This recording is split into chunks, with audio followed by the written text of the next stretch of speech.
Hello, everyone. My name is Shraddha Nigavekar, and I'm a storyteller from Pune, India. And I am a young storyteller, not by age, but by the number of years I've practiced storytelling. I'm just about 4.5 years old into storytelling. I love it. I love what I'm doing right now. I've had a very checkered past, but now I'm a full-time, I like to call myself an amateur, turning professional storyteller. I am part of a collective of storytellers called Kathashtakam Global that spans the length, breadth, width all over India. And I see some members of Kathashtakam here too. So very happy for this opportunity and grateful for the opportunity to share with you a story that you may have heard before, but I hope you enjoy it. So here goes. Once upon a time, there lived a boy in a village. And this village was really well known in its past for its songs and its musicians. And everyone used to visit this village many times. It was very popular. But today, when the story happens, nobody ever visited this village anymore. They all went to another village just down the river where there were busier markets and it was livelier. And nobody was coming to listen to their songs anymore, to the music anymore. Now, this boy was a shepherd boy, and every day he used to take his sheep and go out into the foothills for his sheep to graze along with his dog. And then every evening after he came back home with his sheep, he used to be by the fireside listening to the elders sing their songs. Some really old songs passed down through generations, and heard them creating new ones too. And he always listened to the songs and he absorbed the music in because he loved their music and he loved their songs. And then every day when he went to graze the sheep, he would take along his little shaker instrument and sing those songs as his sheep grazed. Now, one day, he ventured a little further away from the village into an area that he had never been to before. The foothills were verdant green, lush green grass. And he said, "Oh, this is a lovely place for my sheep to graze." And his dog encouraged the sheep to get into that valley. And the boy followed them.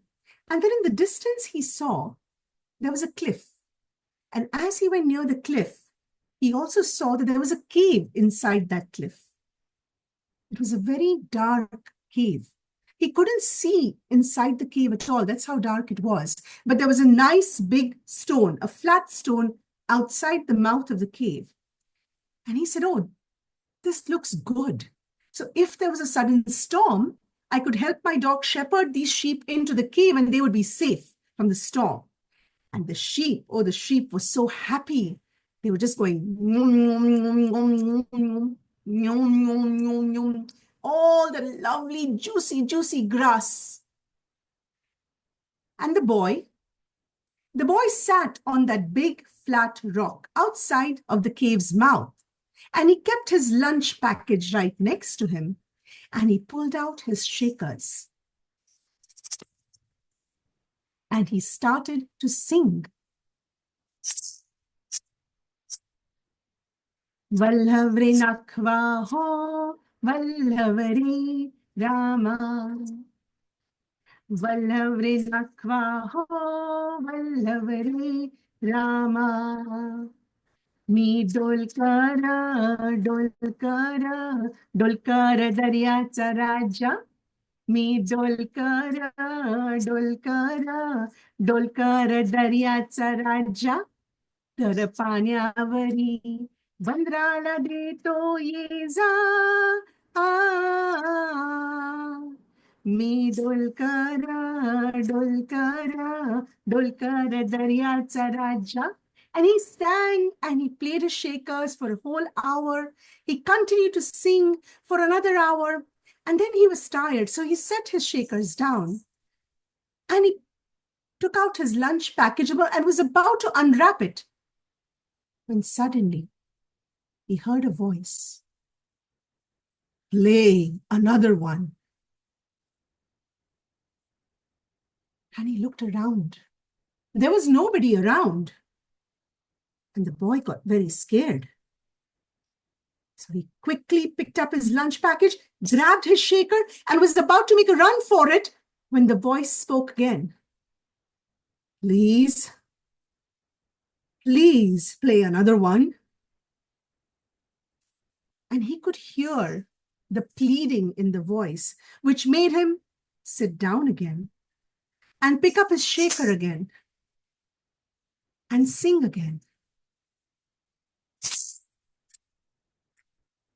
Ya ya maya ya, ya ya maya ya, ya ya maya ya, ya ya maya ya, ya ya maya ya, ya ya maya ya, ya ya maya ya, ya ya maya ya.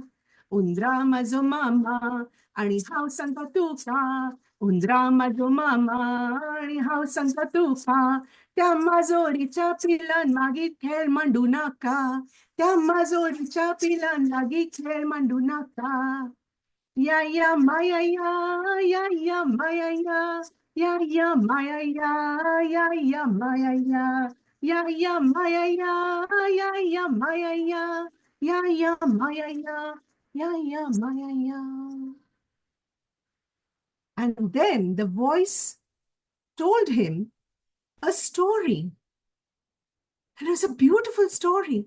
And then he played another song and sang another song, and the voice told him another story. And this went on and on until it was time for him to go home.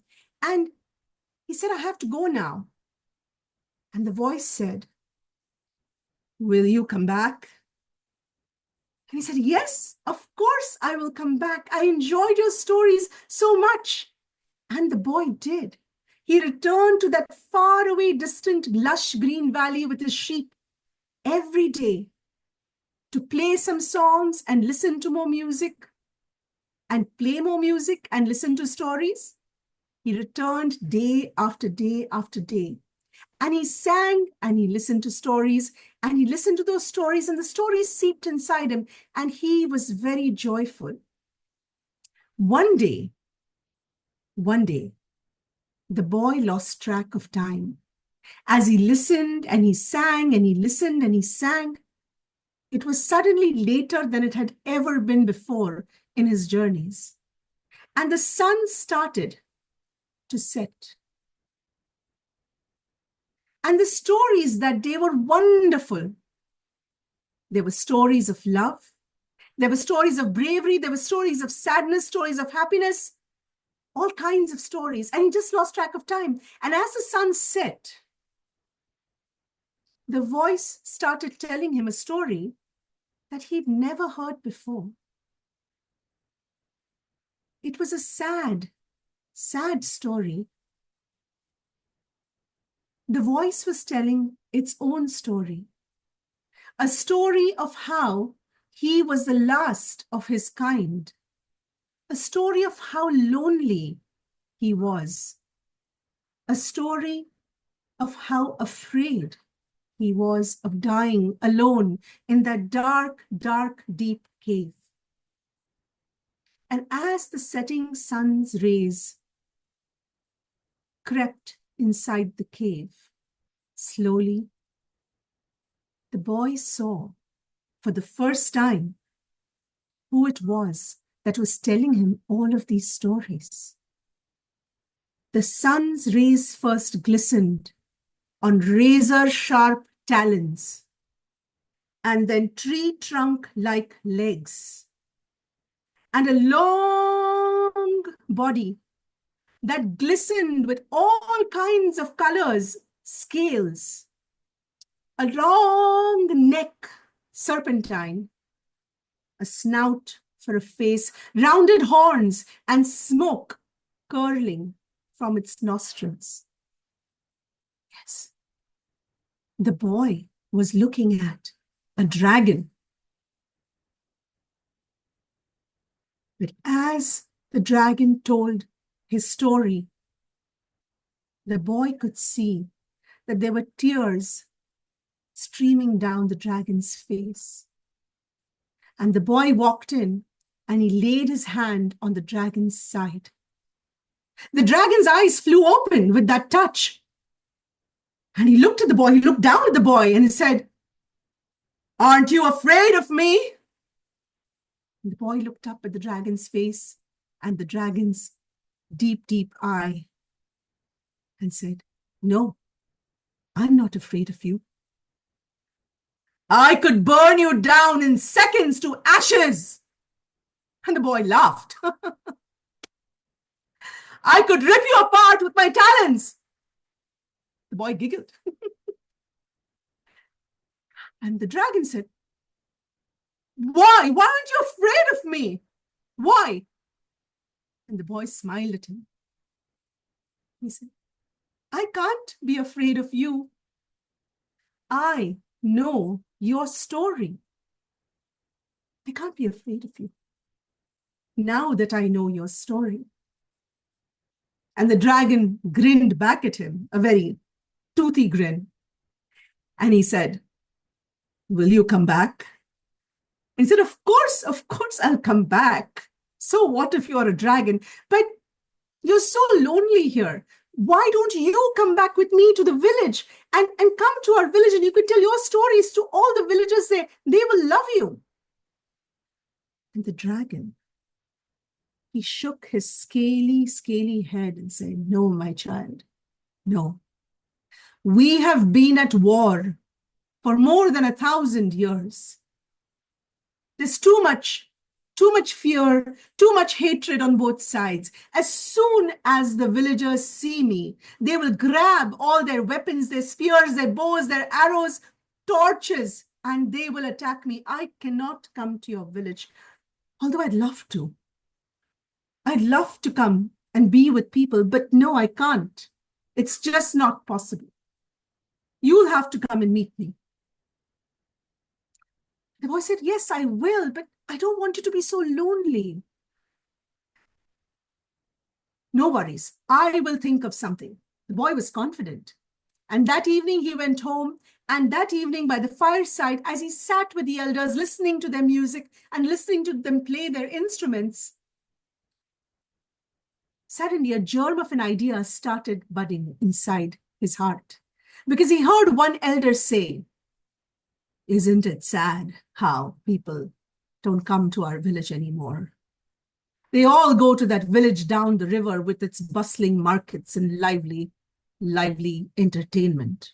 It's so sad. We have such good singers." And that's when the boy, in a brilliant flash of light, got this idea. So the next morning, he went to the village head and he knocked on his door. And the village head opened his door and said, "What do you want?" He said, "Is it true? Is it true that nobody visits our village anymore? Isn't it so sad?" And the village head said, Indeed, it is very sad that no one visits us anymore. We have such good singers, such good musicians. I know how to bring people back to our village." "You do? You little boy, you do?" "Yes, I do. I know a great storyteller, and he is the best storyteller in the entire world, and people are sure to come to listen to his stories." "Really? Oh, that's a brilliant idea. We could give him music accompaniment too. I will come to meet this man that you speak of. Where is he?" Yes, of course. I'd love for you to meet him, but you see, there's a problem." "Problem? What problem?" "Well, you see, the problem is that he's an artist. He's kind of shy. So you will have to be blindfolded, and I will lead you to him. Is that okay?" "Blindfolded? Oh, well, okay. If it brings people back to our village, I agree. I don't mind. You lead me by hand, make sure I do not fall, but you can blindfold me. Bring all the other elders also, but you'll all have to be blindfolded. But I will lead you. I will lead you safely to my storyteller. And you'll see how wonderful he is." And so the very next day, all the elders that mattered gathered. And he led them to the entrance of the valley, and then he blindfolded each one of them, and then he led them towards the cave and had them sit in a circle. And then he went to the mouth of the cave and he said, "Storyteller, oh great storyteller, tell us a story." And the dragon came out of the cave and he saw all these blindfolded men sitting in a circle. And he told them the story. And then he told them another story and another story. They were wonderful stories, stories of bravery that stirred their blood, stories of love and how it can hurt, stories of sadness, stories of happiness, stories that were funny, that made them laugh out loud, beautiful, wonderful stories. And then after many hours, he told them a sad, sad story. A story of how lonely he was, how he was the last of his kind, how afraid he was to die alone. And as the dragon was telling his own story, he closed his own eyes and a single tear rolled down his cheek. And that glistening tear fell not to the ground, but into the hand of the village head. And as he felt that warm tear on his palm, the village head opened his blindfold and he looked up at the storyteller. And in that moment of empathy, he reached out his hand with the tear and he touched the dragon's side. And then he nudged the man next to him sitting in the circle, and that man opened his blindfold and touched the dragon's side. And then he nudged the man next to him who opened his blindfold, and so on until everyone in that circle were touching the dragon's side. And the dragon did not dare to open his eyes. He didn't dare to open his eyes until the boy came to his great big neck and gave him a hug. And that's when his eyes flew open and he looked at everyone below him, reaching out, touching his side, compassionate and loving. And the village head asked him, "Would you come to our village and be our storyteller?" "Yes, yes, I will. I'd love to."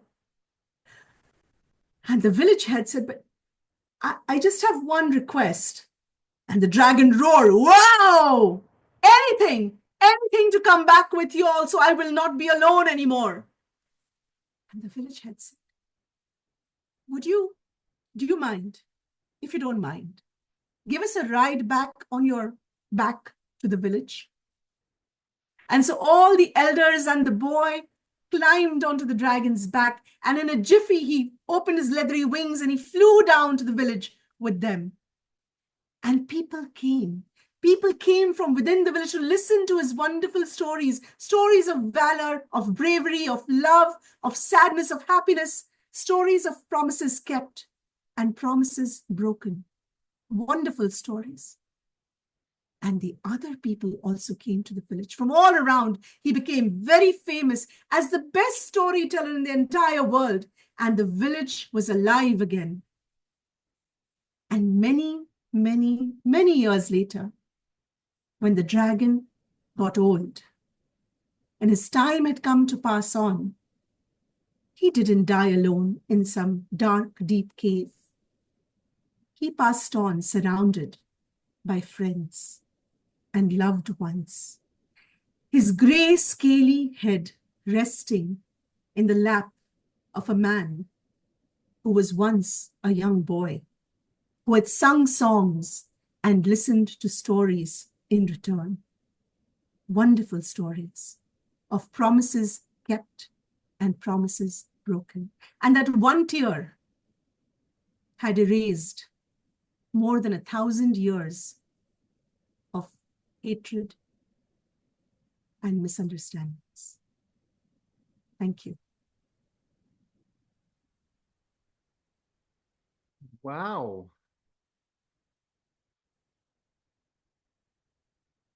Fantastic.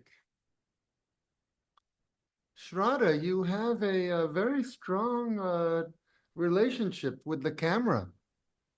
Your personality comes across very, very strong and clear. Thank you, Eric. Yeah, I couldn't stop looking at you. You know, they talk about a book when you cannot put the book down. I could not put the book down. I could not look away. Wow, that means a lot. Thank you so much. Mm. Thank you. I think it's all because of the pandemic, Eric. We've all gotten so used to Zoom. You must have a background in theater. Um, no training per se, but yes, I have dabbled a bit in theater. Yes, I have, and in short films. Mm-hmm. Mm-hmm. So Anyone else? Thoughts? Howard has written, it was wonderful. You're telling. I said it's a wonderful story, wonderfully told, thank and you, it really, Howard. it's you really you take over the space and the moment. It's really beautifully done. Thank you so much.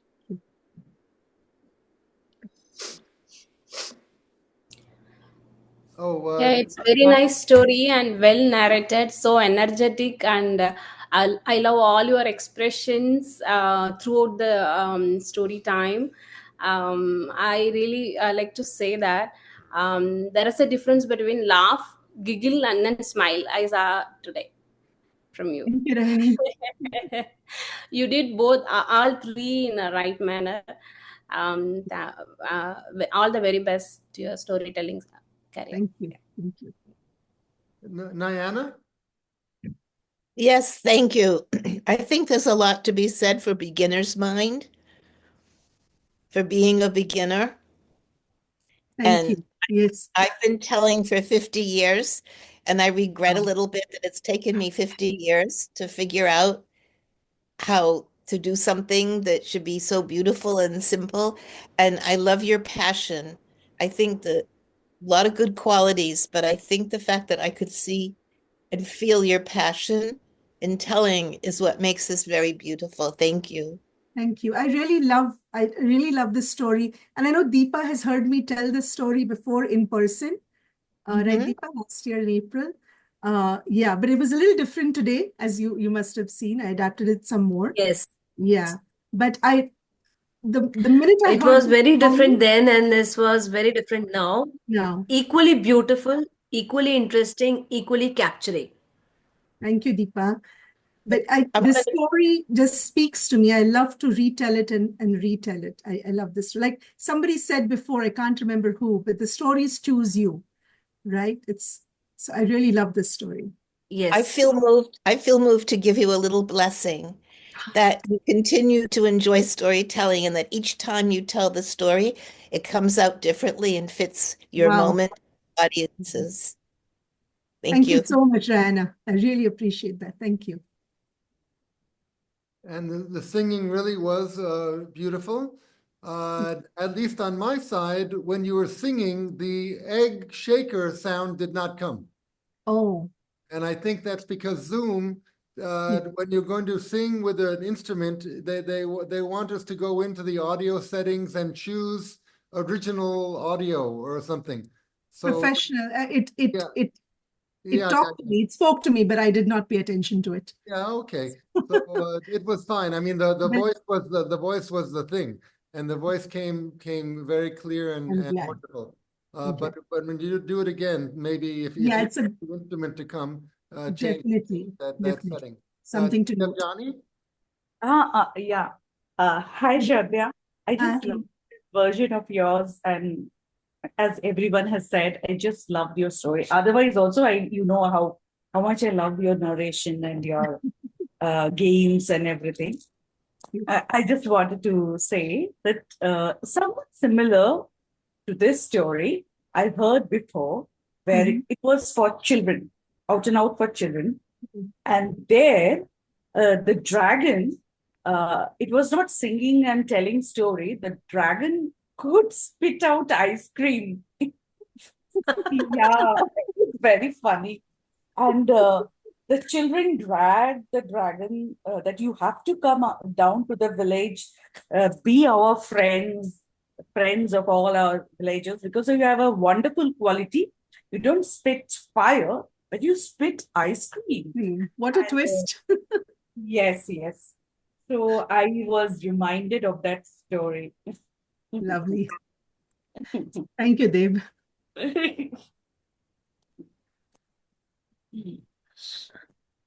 And I was reminded of my childhood, like my school days, when we used to dance on all these songs that you sung today.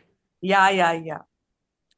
Yes. So I chose two different languages. I had a third song of Hindi, but I thought that would drag on for more time. So I just stuck to two songs. But It was beautiful. thank you. Thank you. Thank you all. Okay, thank you again. And now we will proceed.